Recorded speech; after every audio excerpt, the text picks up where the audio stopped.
Hi, Taurus. I hope you're all doing amazing. My name is Sarah, and this is my channel, Serendipity Astrology. I'm doing a general tarot card reading for July 2022. Wow.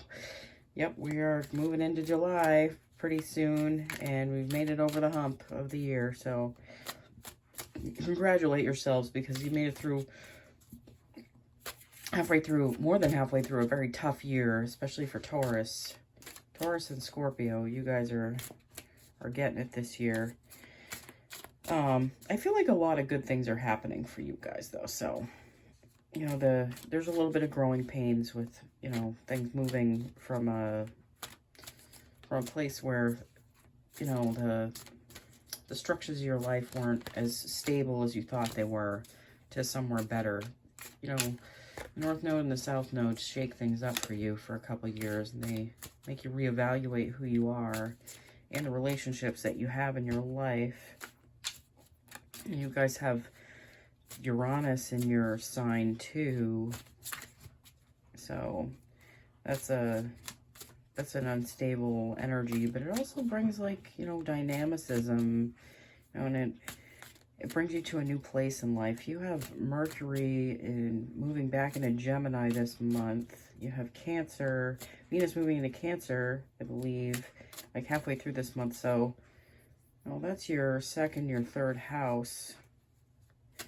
You're going to be talking a lot about, you know, especially with Mercury moving back into Gemini, I feel like you're going to be talking more about your finances, maybe like making a financial deal with somebody, or like going forward with a new facet of your business or something like that.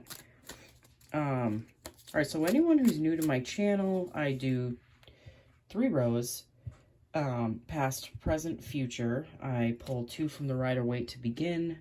I clarify with multiple oracle decks. I pull 2 more Rider-Waite and a Light Seer's Tarot card to end the reading. So let's get into your reading, shall we? I do feel like June is a fun month for you guys. I feel like July is going to be as well.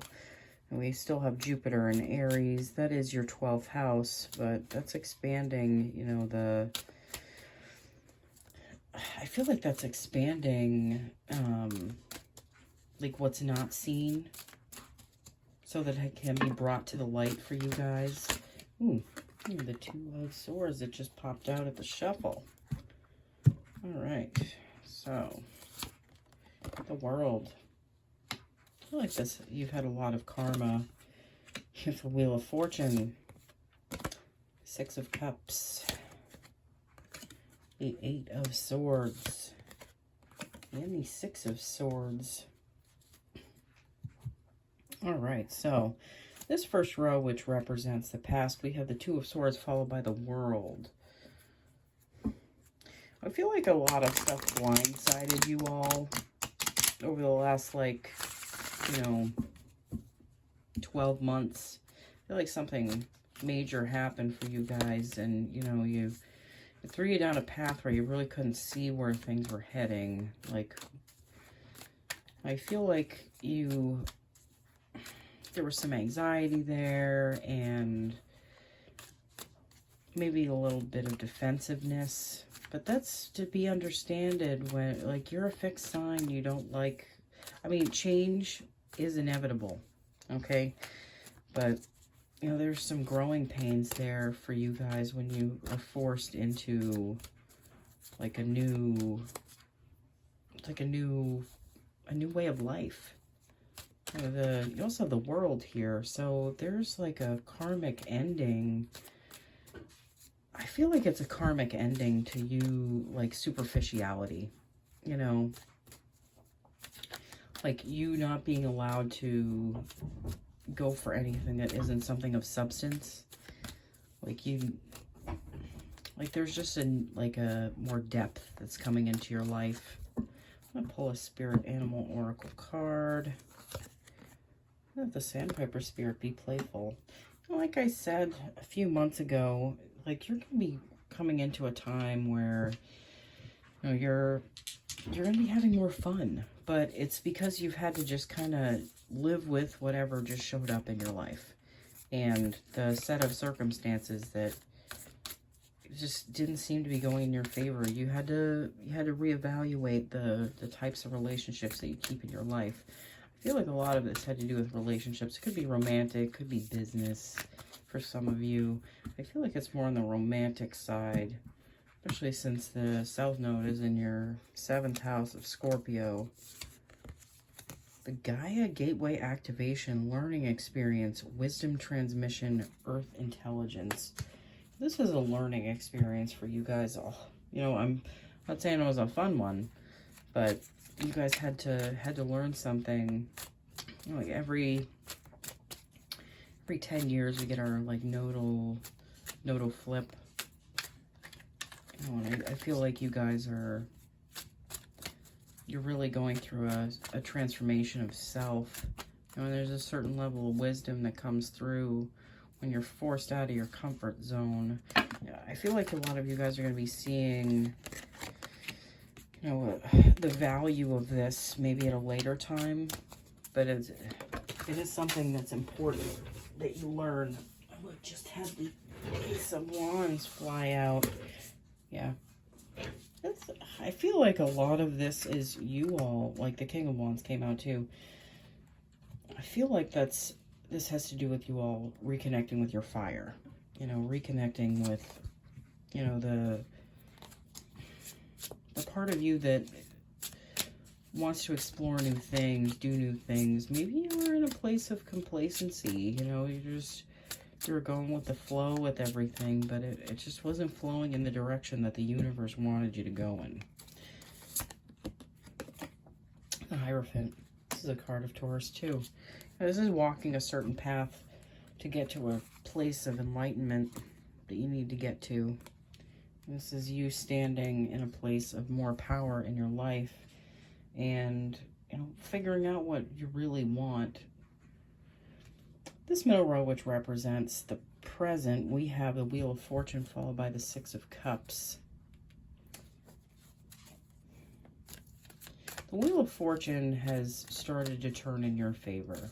You know, by pushing you out of a set of circumstances that you were in comfortably, you know, nothing was really happening for you. So the universe forced you out of that position and is pushing you through these circumstances for you to grow and to, you know,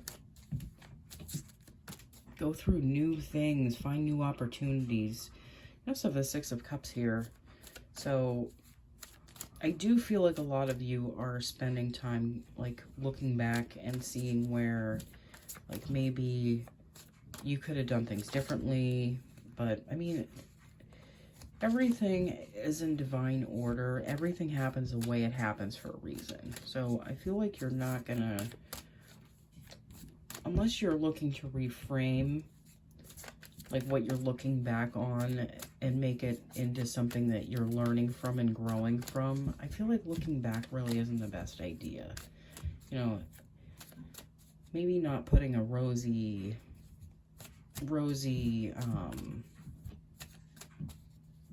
it's like looking at the past through rose-colored glasses, you know, thinking that maybe they were better than they were, you know. And for some of you, this might be an ex coming back. You know, I'm not a big fan of the ex coming back, but the 6 of Cups to me talks about that. I don't really feel like you're going to give them the time of day just because you're in a different place than you were and you're not really looking to go back to where you used to be comfortable because it's not really something that holds any promise for you anymore. You also have the Grasshopper Spirit, you know. That's about taking a leap of faith. To me, this is kind of like the Fool card in the Rider-Waite. This is you going into the unknown. And I feel like you're just taking a pit stop to just kind of look back and see where you were as opposed to where you are now. I do feel like there's someone that shows up that tries to like weasel their way back in. For some of you, this might be a good thing. I feel like for the majority of you, it is not the best thing. Let's pull you a Moonology card.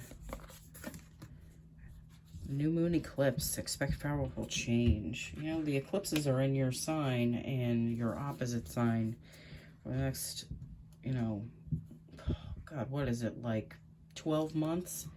So next eclipse that comes up, I feel like it's going to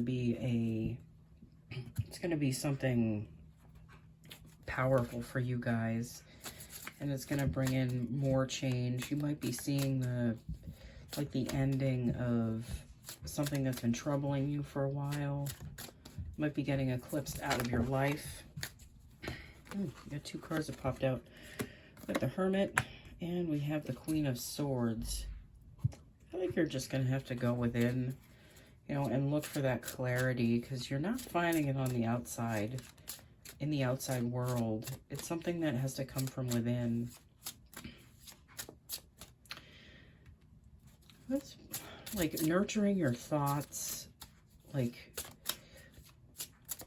spending time getting comfortable with your thoughts, getting comfortable with your feelings, knowing what part your feelings and your thoughts have in your life and what they're creating for you.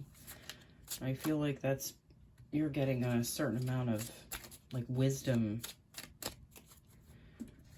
from spending that time like thinking, feeling. You have the Sun. Like that wisdom, that clarity that you get from spending more time going within brings you to a place of the sun shining down on you and there being more clarity in your life. This final row, which represents a possible future, we have the Eight of Swords followed by the Six of Swords. Yeah, I feel like a lot of you still feel like you're trapped in something. Like you can't really see the outcome, like it's still in limbo. But, you know, it's a perspective that you have.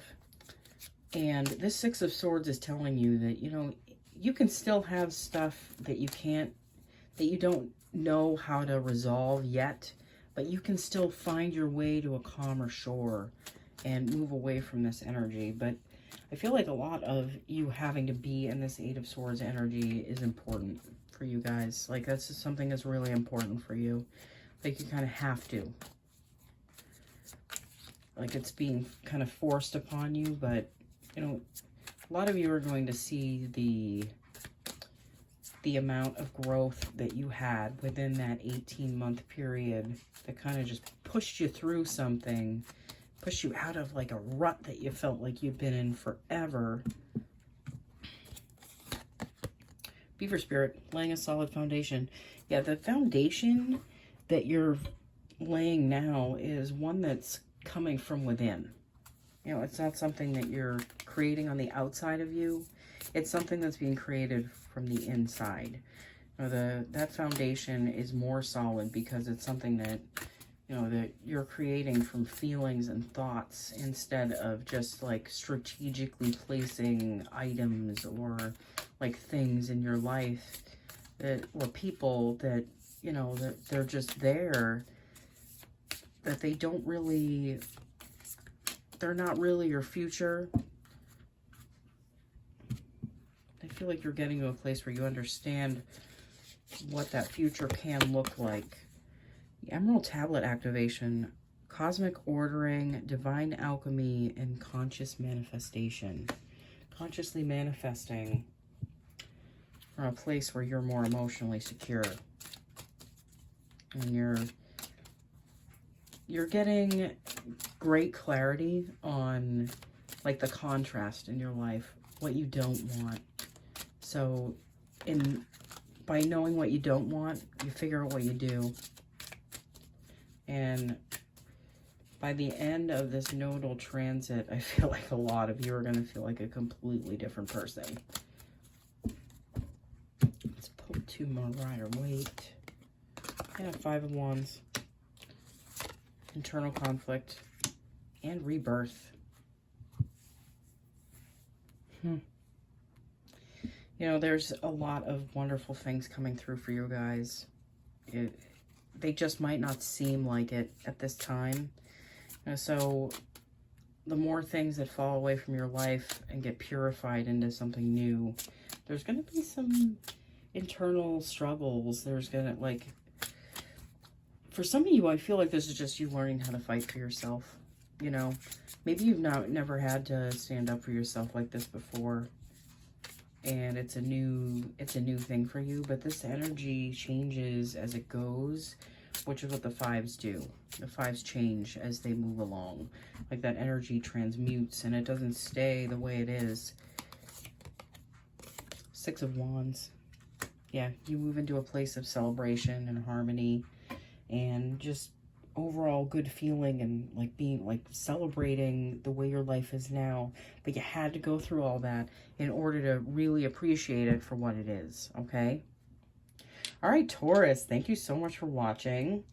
I hope you all have an amazing July. I don't think it will be like too concerning. I feel like it's just, there's going to be some fun in there and friends, and yeah, I feel like there's good times coming for you guys. It's just, you know, you're in a place of limbo still, and there's no reason that you can't enjoy this time and still keep moving and still keep like living your life and things keep turning. Okay. All right. So I will see you all again soon. Okay. Bye.